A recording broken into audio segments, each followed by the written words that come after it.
In this week's episode of Working with Todoist, it's all about getting the best out of Todoist.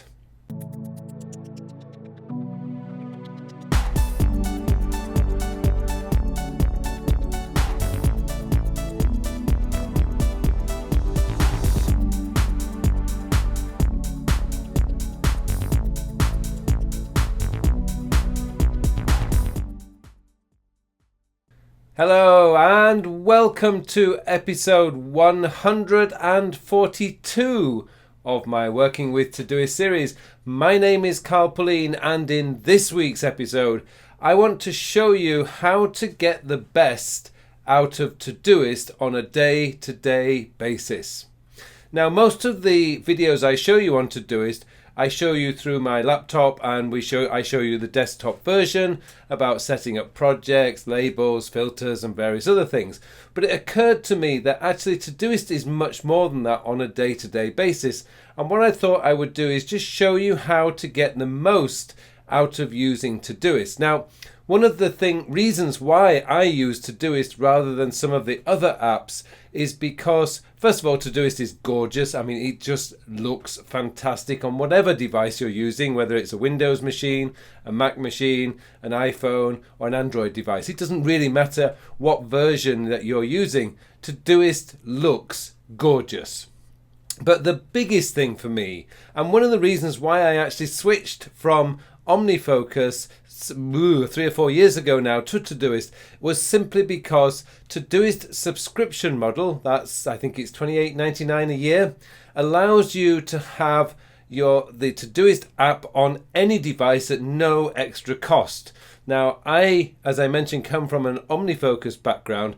With OmniFocus, I had to buy a Mac version, I had to buy an iPad version, I had to buy an iPhone version of OmniFocus. Well, OmniFocus is not cheap. I think in total it probably cost me around about $100 to get all of the versions of OmniFocus onto my devices. But with Todoist you get the upgrades every year without any extra cost, and you also get every application on any device that you're using for free. Plus you get the web version, so you've got access to Todoist on a external machine if it's not even your own computer. So that was the main reason. But now that we have Todoist on all these devices, which device is it best to do which kind of task? And what I wanted to show you today is how I'm using it on a day-to-day basis. So let's just first have a look at how I'm using it on the phone. Now, the way I work is, some of the time, of course, I'm in the office, but there are many times when I am outside, I'm walking up a street, and I need to capture an idea, or alternatively, I need to have a look into my Todoist to see what do I need to do next. And this is one of the reasons why I have my filters set up with AM, PM settings, because I want to see which task needs doing next in this moment. So my iPhone is not for processing. My iPhone is for quick reference, what do I need to do next? And of course the big one, which is capturing, which I use the 3D touch on my iPhone, capture most of my ideas, and they just get straight sent to my inbox, which is just fantastic, because then later in the day, when I have processed, I can actually sit down with a much bigger screen and go through my processing. Now, this is where the processing of your captured task that you've captured throughout the day really comes into play. If you try and do your processing on an iPhone or your Android phone, it's really quite fiddly, and I don't know any application that's going to make this easier, because it's such a small device. It's very difficult to drag and drop things around. It's just not the best way to do it. For that, you really want to be using a laptop or a desktop. And this is how I'm using Todoist on a day-to-day basis. So essentially what I really want to tell you in today's episode is Todoist on my iPhone is my capture tool and my quick reference tool.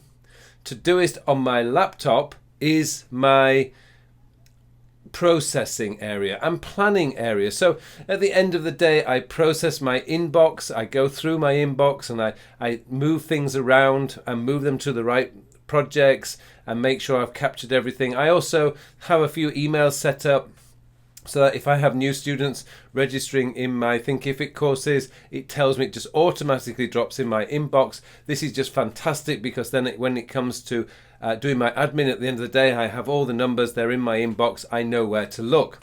But that's really about it. I don't need to be doing that on my iPhone. It's not what the iPhone does best. Todoist on my laptop or desktop is where I do all my processing and planning. And that's the way you should be looking at Todoist. So you get, when you subscribe to Todoist, in fact, even if you don't subscribe to Todoist and you're just using the free version, then one of the beauties of Todoist is you get all the applications for free, for your phone, for your laptop, for your tablet, for your desktop, whatever. You get it all for free. And what you want to be doing then is deciding which tool is best for which job. Capturing and quick reference, iPhone for me, and processing and planning, desktop for me. It's the best way to use Todoist. And hopefully this little video has actually given you some ideas to be thinking about how best to use your various tools for you for getting the most out of Todoist. And that's what this episode is really all about.